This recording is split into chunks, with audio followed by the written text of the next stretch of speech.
Yeni dünya düzəni ifadəsi son illər tez-tez səslənir. Bəziləri bunu qaçılmaz gələcək kimi görür, bəziləri isə təhlükəli bir plan hesab edir. Əslində bu anlayış tək bir gizli layihə deyil, dünyada baş verən böyük siyasi, iqtisadi və texnoloji yeniliyin ümumi adıdır. Soyuq müharibə bitəndən sonra dünya uzun müddət tək qütüblü sistemlə, əsasən Amerika Birləşmiş Ştatlarının dominant olduğu düzənlə idarə olundu. Ancaq zaman keçdikcə bu model zəifləməyə başladı. Çin iqtisadi güc kimi yüksəldi. Rusiya hərbi və siyasi təsirini bərpa etməyə çalışdı.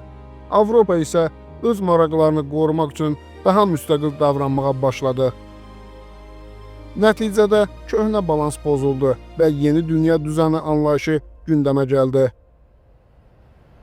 Bu yeni düzən ilk növbədə gücün yenidən bölüşdürülməsi deməkdir. Artıq dünya tək bir mərkəzdən idarə olunmur. Bir neçə böyük güc, Amerika Birləşmiş Ştatları, Çin, Rusiya və qismən Avropa İttifaqı qlobal təsir uğrunda rəqabət aparır.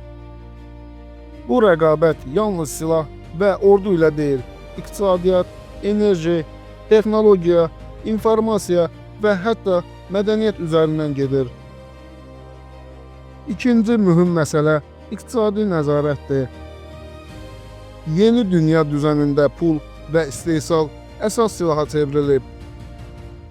Rəqəmsal valyutalar, sanksiyalar, ticarət müharibələri və enerji asılılığı ölkələri bir-birinə qarşı zəif və ya güclü edir. Böyük dövlətlər üçün əsas məqsəd bazarları nəzarətdə saxlamaq, xammal və enerji mənbələrini itirməməkdir. Üçüncü vacib xətt isə texnologiya və informasiya gücüdür. Süni intellekt, böyük məlumat bazaları, sosial şəbəkələr və media artıq sadəcə texnoloji yenilik deyil, siyasi təsir alətidir. İnsanların nə düşündüyünü, nədən qorxduğunu və nəyə inandığını idarə edə bilən tərəf üstünlük qazanır. Bu baxımdan yeni dünya düzəni təkcə xəritələrin deyil, beyinlərin də yenidən formalaşdırılmasıdır. Bəs bütün bunlar kimə lazımdır? Ən çox böyük güclərə, çünki mövcud düzən onların maraqlarına əvvəlki qədər xidmət etmir. Yeni qaydalar yazmaq, oyun sahəsini dəyişmək və üstün mövqeyi qorumaq istəyirlər.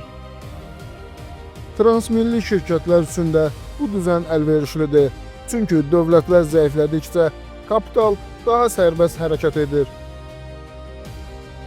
Kiçik və inkişaf etməkdə olan ölkələr üçün isə vəziyyət daha mürəkkəbdir. Yeni dünya düzəni onlar üçün həm risk, həm də fürsət yaradır. Düzgün siyasət aparılmasa, asıllıq dərinləşir. Düzgün mövqe seçilsə, regional gücə çevrilmək şansı yarana bilər.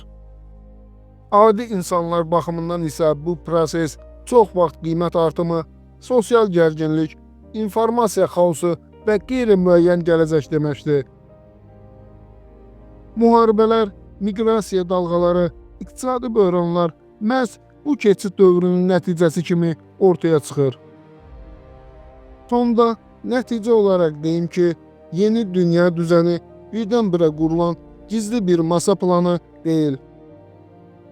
Bu, köhnə sistemin tükənməsi və yenisinin formalaşması prosesidir. Kim daha ağıllı, çevik və hazırlıqlı olarsa, bu düzəndə yerini tapacaq. Kim isə yalnız seyirci kimi qalarsa, qaydalar onun üçün yazılacaq. Dünya dəyişir və əsas sual budur. Bu dəyişiklikdə biz harda dayanırıq? Siz də yeni dünya düzəni haqqında fikirlərinizi şərhlərdə bizimlə bölüşməyi unutmayın. Vaxt ayırıb izlədiyiniz üçün təşəkkür edirəm. Kanalıma abunə olub dəstək də ola bilərsiniz. Sağ olun.